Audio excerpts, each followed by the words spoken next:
Hello readers, it's Sasha, and today I'm going to be talking about some books that are written by Canadian authors.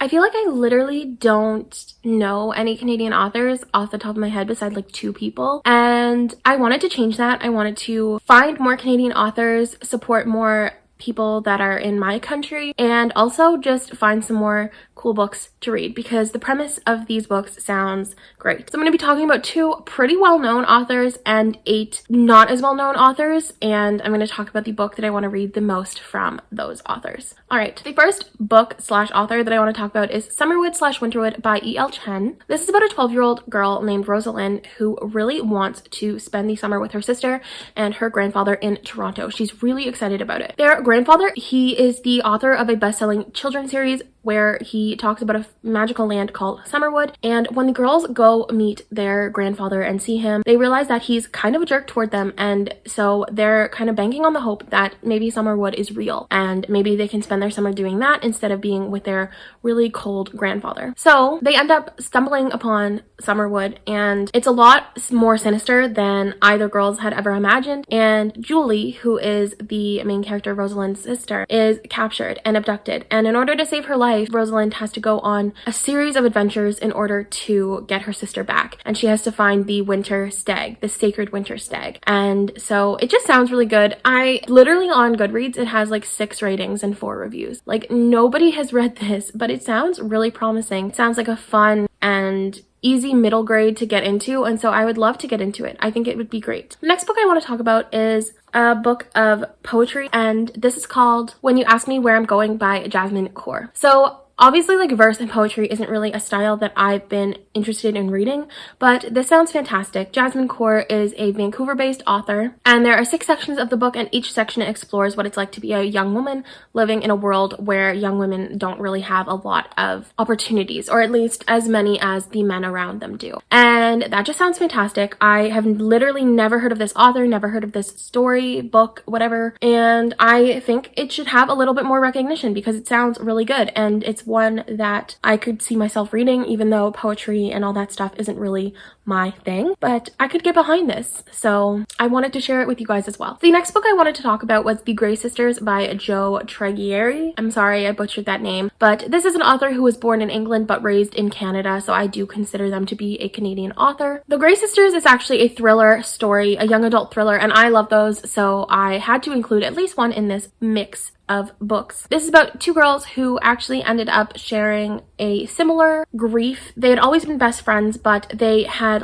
each lost a sibling in a plane crash 2 years ago, and so that's something that brought them even closer together. So they end up finding this photograph of the last survivor of the plane crash, and they want answers and they want closure, so they and another one of their friends set out on this adventure to find them. So it does have like a road trip element to it, and I think what happens is they meet a girl in the mountains, and this girl is like running for her life from something, and it gets wild. So I really want to read this. This sounds really good. Again, like I said, I really want to support more Canadian authors, and this sounds really interesting to me, so I'm gonna read it. It sounds good. The next book I want to talk about is a middle grade story, and it sounds so cute, and I don't even like middle grade that much, so you know it sounds good when. But this is called Dragons in a Bag by Zeta Elliott. This book is about a young boy who is sent to live with this woman who his mom has always called Ma, but he learns that she's not actually his grandmother, but she is actually a witch. So this woman is asking him for help delivering baby dragons into the world and keeping them safe, and that's kind of like the whole premise of this. I think it sounds really cute. I really like dragon stories in middle grade. I'm not the biggest fan of dragons in young adult for some reason, but when they're in middle grade, I absolutely love them, so I had to include this. Yes, so she was born in Ontario, so she is a Canadian-based author. I wrote all of that down, but I completely forgot because I got too excited about dragons. So next is the infamous Anne of Green Gables by Lucy Maud Montgomery.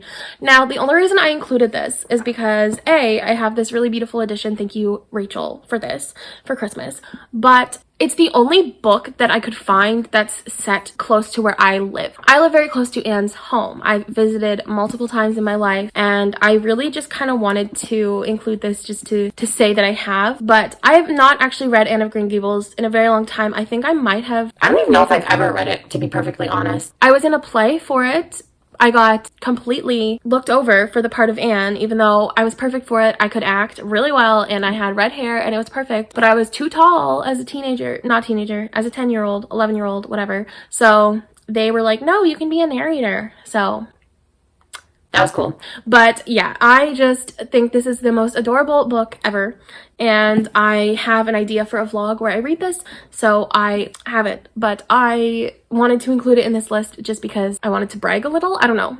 It's fine. What is it about? It's about this orphan named Anne who is sent to live with these people in Prince Edward Island. And she's from Nova Scotia. The whole series follows her like growing up and becoming a teacher and all of this stuff. But the first book is just about her moving and causing trouble because she's a troublemaker. You love to see it. Next is another one that I actually own, and this is Cracked Up to Be by Courtney Summers. Courtney Summers is a Canadian author. I had no idea, but I love that because I've heard so many good things about her books. The reason I want to read Cracked Up to Be before I read any of her others is because I own it, and you know, I have quite a few books, so I'd like to get to the ones that I own at some point. But Cracked Up to Be is about this girl who is like, I think she's like seemingly perfect and got it together, but then she starts to kind of like fall apart and she gets in with the wrong crowd, I think, maybe. But I know that when I got it, it sounded really good. I only got it for like $2 at a thrift store. So yes, I had no idea she was Canadian. So I'm really excited to know that because that's going to be great. Next, I ended up putting on this list a series that I also own, and it is the Dustlands series, and the first one is Blood Red Road, and this is by Moira Young, and she is a British Columbia based author, and this is a dystopia, and it's essentially about this girl whose brother has been kidnapped by these 4 cloak people, and so she is venturing out into the wastelands, which is where, or the Dustlands, I guess, which has been destroyed by the dystopianness of this book. And she realizes that she can do a lot more than she thought she could. So it sounds very 2010s-esque. We love to see it. I have had this for a very long time and have not read it, but I know that it's one that I would like to read very soon. So I had to include this because I own it, and I did not know that Moira Young was a BC-based author. So yeah.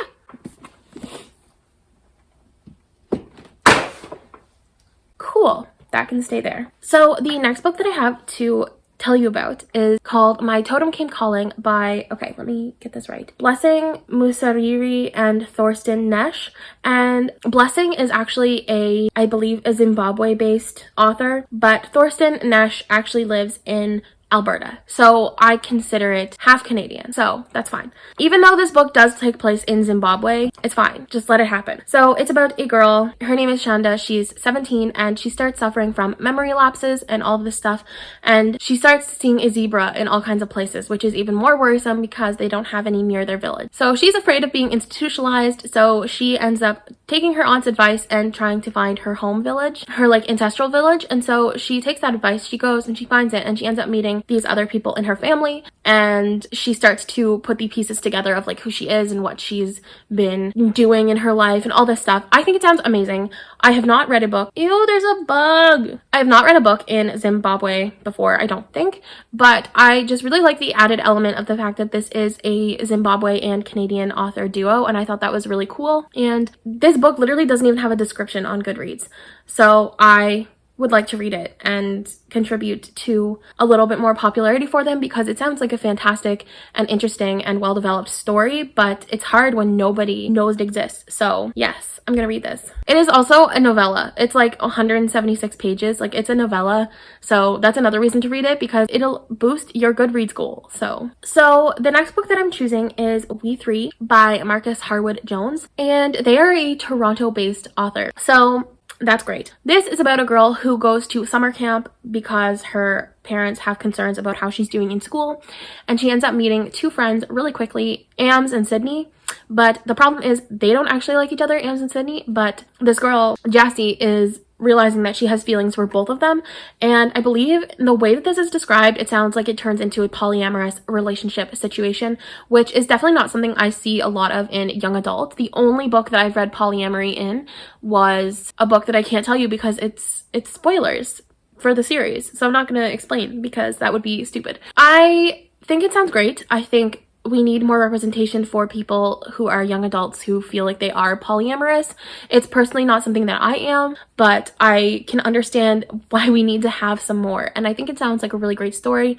And again, this is one that only has 21 ratings and 7 reviews on Goodreads. There's not even a title, there's not even a cover page for it on here, but it just sounds like one that should be read. So yeah, I like it. Well, I hope I like it.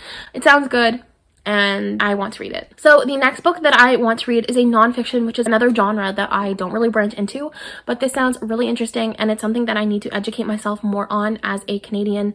So yeah, this book is called Turtle Island, the story of North America's first people. And this was written by 2 people, Eldon Yellowhorn and Kathy Lowinger. Yellowhorn is from the Piegan Indian Reserve in the Piikani Nation, which is in Alberta, just to give you guys a little bit of background. But this is essentially a book that goes back all the way to the Ice Age. Instead of just the arrival of the Europeans in 1492, this literally goes back to the Ice Age to give young readers a little glimpse of what life was like back then for the first peoples of Canada. There are a lot of topics that are covered. There are the topics of like different animals that have come and gone extinct, what people used to eat, what people used to wear, and I think it sounds incredibly interesting. It sounds really fascinating.